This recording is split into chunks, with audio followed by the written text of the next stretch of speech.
తక్కువ టైంలో ఈజీగా, క్విక్‌గా, టేస్టీగా బ్రేక్‌ఫాస్ట్ చేయాలి అంటే మరమరాలతో ఇలా చేసేయండి.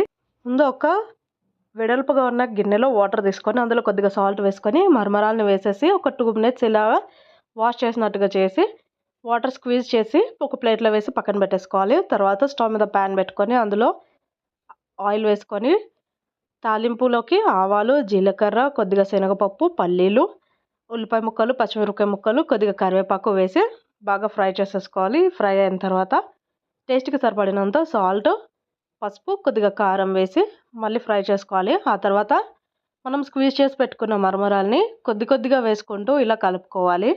ఇలా మొత్తం వేసి కలుపుకున్నాక అవి బాగా ఫ్రై అయిన తర్వాత లాస్ట్‌లో పుట్నాల పొడి ఒక 2 స్పూన్స్ దాకా వేసి మళ్ళీ ఒకసారి కలుపుకొని కొత్తిమీర స్టవ్ ఆఫ్ చేసి మిర్చి బజ్జీతో ఈ ఉగ్గాని సర్వ్ చేసుకుంటే టేస్ట్ నెక్స్ట్ లెవెల్ ఉంటది. మీరు